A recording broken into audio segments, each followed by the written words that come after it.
concerning God's moral government, a future state, and the immortality of the soul. The Creator of the world is doubtless also the governor of it.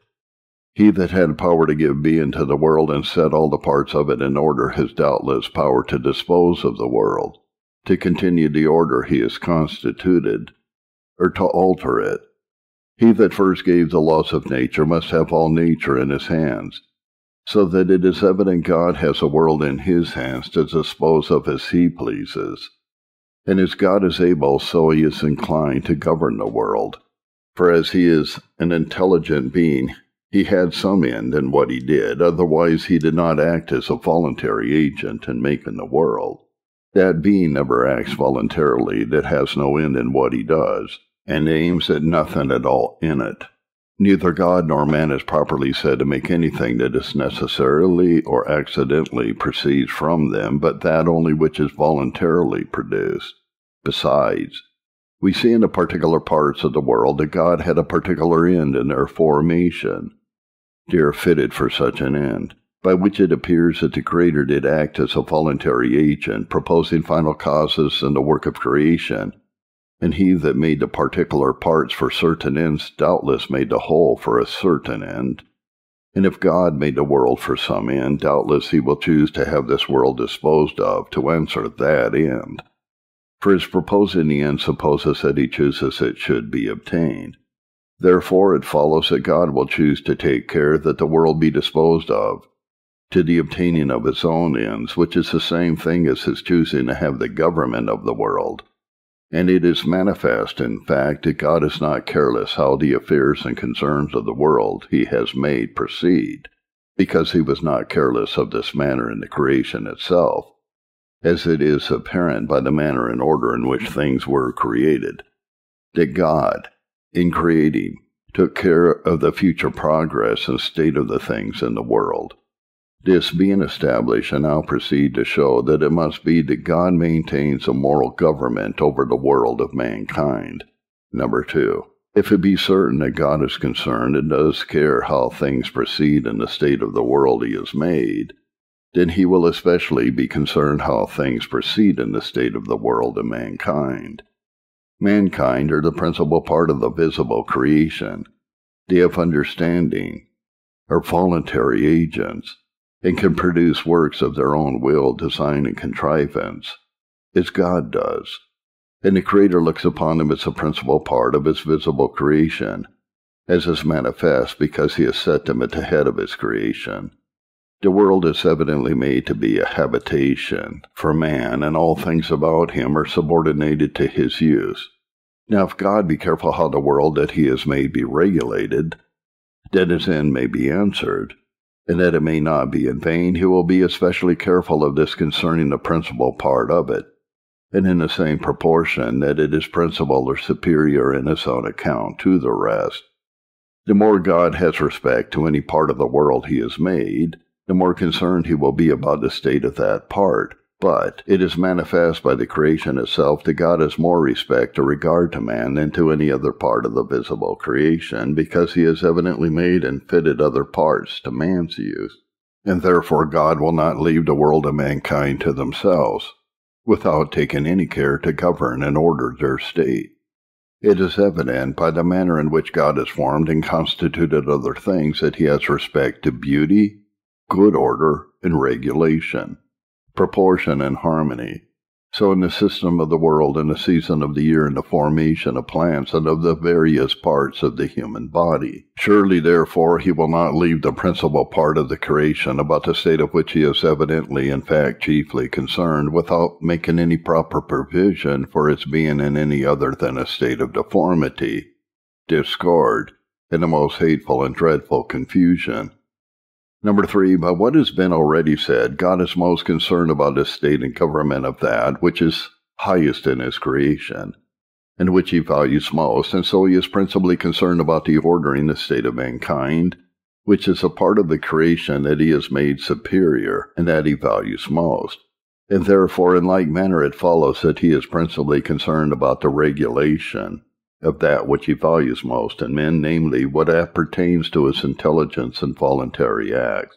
If there be anything in the principal part of the creation that the Creator values more than other parts, it must be that wherein it is above them, or at least something wherein it differs from them. But the only thing wherein men differ from the inferior creation is in intelligent perception and action.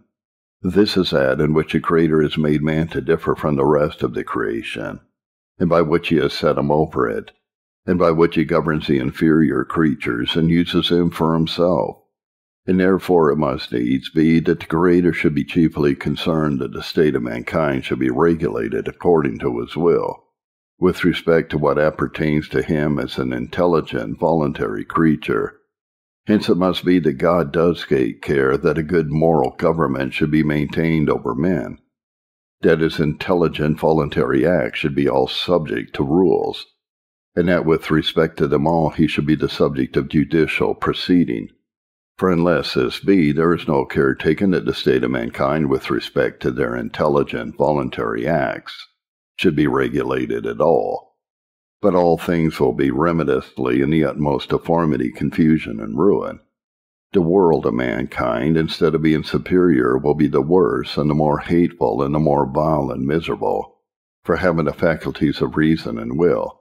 And his highest part of the creation will be the lowest, and infinitely the most confused, deformed, and detestable, without any provision for rectifying its evils. And the God of order, peace, and harmony, that constituted the inferior parts of the world which he has subjected to man, and made subservient to him in such decency, beauty, and harmony, will appear to have left this chief part of his work, and the end of all the rest, to the reign of everlasting discord, confusion, and ruin, contradicting and conflicting with its own nature and faculties, having reason, and yet acting in all things contradictory to it, being men, but yet beasts, setting sense above reason, improving reason only as a weapon of mischief and destruction of God's workmanship. Number 4. I would again argue that God must maintain a moral government over mankind. Thus, it is evident that it is agreeable to the Creator's design that there should be some moral government maintained amongst men, because without any, either in nations, provinces, towns, or families, and also without any divine government over the whole, the world of mankind could not subsist but would destroy itself. Men would be only much more destructive to each other than any kind of animals are to their own species, but 1,000 times more than any kind of beast, or to those of any other species. Therefore the nature that God has given all mankind, and the circumstances in which he has placed them, lead all in all ages throughout the habitable world into moral government, and the Creator doubtless intended this for the preservation of this highest species of creatures. Otherwise he has made much less provision for the defense and preservation of this species than of any other. There is no kind of creature that he has left without proper means for its own preservation. But unless man's own reason, to be improved in moral rule and order, be the means he has provided for the preservation of man, he has provided him with no means at all. Therefore it is doubtless the original design of the Creator that there should be moral subordination amongst men, and that he designed there should be heads, princes, or governors, to whom honor, subjection, and obedience should be paid. Now, this strongly argues that the Creator himself will maintain a moral government over the whole, for without this the preservation of the species is but very imperfectly provided for. If men have nothing but human government to be a restraint upon their lusts, and have no rule or judgment of a universal omniscient governor to be a restraint upon their consciences, still they are left in a most woeful condition, and the preservation and common benefit of the species, according to its necessities and the exigencies of its place, nature, and circumstances in the creation, is in no wise provided for, as the preservation and necessities of other species are. Now, is it reasonable to think that the Creator would so constitute the circumstances of mankind that some particular persons that have only a little image and shadow of his greatness and power over men should exercise it in giving forth edicts, and executing judgment, and that he who is above all and the original of all should exercise no power in this way himself when mankind stand in so much more need of such an exercise of his power than of the power of human governors. He has infinitely the greatest right to exercise the power of a moral governor if he pleases. His relation to man as his creator most naturally leads to it. He is infinitely the most worthy of that respect, honor, and subjection that is due to a moral governor. He has infinitely the best qualifications of a governor, being infinitely wise, powerful, and holy, and his government will be infinitely the most effectual to answer the ends of government.